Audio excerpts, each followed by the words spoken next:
और रवि की शादी के बाद रवि के पास कुछ नहीं था। रेहाना, तुमने मुझसे शादी करके एहसान किया है। मुझसे ज्यादा तो तुम कमाती हो। अरे तो क्या हुआ, एक दिन आएगा रवि कि तुम खूब पैसा कमाओगी। मुझे तुम पर पूरा विश्वास है। रवि और रेहाना खुद को स्टैंड करने के लिए पूरी मेहनत करते। रेहाना, मैं नौकरी नहीं करना चाहता हूँ। तो कोई बात नहीं, मैं नौकरी करके घर चलाती हूँ, तुम बिजनेस सेट करने की कोशिश करो। एक दिन रेहाना, तुम जानती हो मैंने जो विज्ञापन बनाने वाली कंपनी खोली थी ना, उसे बड़ी ब्रांड का ऑफर आया है। अब हम लोगों के दिन प्यारे न्यारे हो गए हैं। मैं जानती थी रवि कि एक दिन तुम सेटल हो जाओगे। रवि का काम अच्छा चल जाता है।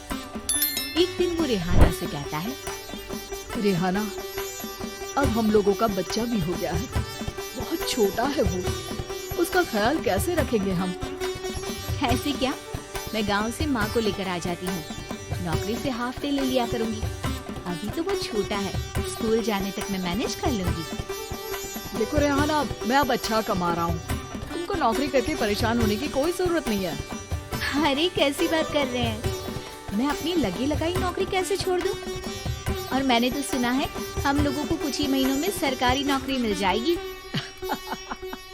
सरकारी नौकरी में कितना कमा लोगी? उतने में तो मैं ड्राइवर रख लूंगा। रेहाना को रवि की बात का थोड़ा बुरा तो लगता है। कम से कम मेरी नौकरी की इतनी बेइज्जती मत करो। भूल गए, इसी नौकरी के बदौलत तुमने अपना बिजनेस खड़ा किया है। अरे वो तो मैं किसी के भरोसे भी कर लेता। देखो, अपने बच्चे को संभालो, घर का काम करो। अब बाहर जाती तुम अच्छी नहीं लगती हो। रेहाना रवि के कहने पर नौकरी तो छोड़ देती है, लेकिन अब बड़े से घर में उसकी कीमत किसी नौकर से कम नहीं होती। एक दिन रवि का दोस्त आता है। भाभी, हम लोग तो आपको तब से जानते हैं जब से आप लोग शादी होकर इस शहर में आए थे। आपकी बदौलत ही सारा बिजनेस खड़ा हुआ है। ये किस्मत तो आप ही की है भाभी। हाँ हाँ भाई, हमारी मेहनत तो कुछ है ही नहीं। अरे होगी, लेकिन भाभी की किस्मत के आगे कुछ नहीं। दोस्त वहाँ से चला जाता है, लेकिन रवि का गुस्सा 7वें आसमान में होता है। देखा कैसे बोल रहा था? अरे बिल्कुल अच्छा आदमी नहीं है ये। कैसी बात कर रहे हैं आप? प्रशांत भैया तो बहुत अच्छे इंसान है रवि। कैसे उन्होंने हमारे मुश्किल वक्त में हमारा साथ दिया था। अरे था पैसा तो साथ दिया, नहीं तो कौन पूछता है? रवि का व्यवहार पैसा आते ही अलग हो गया। वो बंदे को बंदा नहीं समझता। घमंड से घिरे रवि ने तो एक दिन हद ही कर दी। रेहाना, मैं अब तुम्हारे साथ नहीं रह सकता हूँ। क्या क्या बकवास कर रहे हो रवि? क्या कहना चाहते हो? और क्यों नहीं रह सकते तुम मेरे साथ? देखो, मुझे कोई और पसंद है और उसने साथ रहने पर बस यही शर्त रखी है कि मुझे तुम्हें तलाक देना होगा। रेहाना, जो कि एक स्वावलंबी महिला थी, उसने बिना देर किए रवि को कह दिया, कोई इश्यू नहीं, मुझे पैकिंग में 4 दिन का वक्त लगेगा, लेकिन तब तक मैं तुम्हारे साथ नहीं रहूंगी। 4 दिन के लिए तुम कहीं और शिफ्ट हो जाओ, मैं घर से निकलूंगी तो बता दूंगी। रवि घर छोड़कर चला जाता है। रेहाना को दुख होता है, वो रोती है, लेकिन व्यवहार से स्ट्रॉन्ग रेहाना को पति के वापस आने का और उसे सबक सिखाने का पूरा भरोसा था। फिर एक दिन, अरे शुशिका, कब शादी करोगे तुम मुझसे? यार मैंने तो सोचा था तुम शादी से पहले मुझे विदेश लेकर जाओगे, महंगी कार दिलाओगे। अरे सब दिला दूंगा, लेकिन पहले मुझसे शादी तो कर लो। हाँ हाँ, क्यों नहीं। मैं कुछ दिनों के लिए अपने मम्मी पापा के पास जा रही हूँ और लोगों से अपनी शादी की बात करूंगी। अरे शुशिका, कैसे रहूंगा मैं तुम्हारे बिना? अब तो शादी ही होने वाली है हम लोगों की। शुशिका रवि को छोड़कर चली जाती है। रवि घर आता है, जहाँ रेहाना को ना पाकर उसे सब अजीब लगता है। घर तो रेहाना के बिना कुछ नहीं है। बच्चे की याद भी आ रही है। चलो एक वीडियो कॉल कर लेता हूँ। रवि रेहाना को वीडियो कॉल करता है, लेकिन रेहाना फोन नहीं उठाती। रात को सोते वक्त, मन कर रहा है मुन्ने को गले लगा लूं। चलो कोई ना, शुशिका से शादी के बाद मेरे और भी बच्चे होंगे। अगले दिन रवि ऑफिस जाता है जहाँ टीना खड़ी होती है।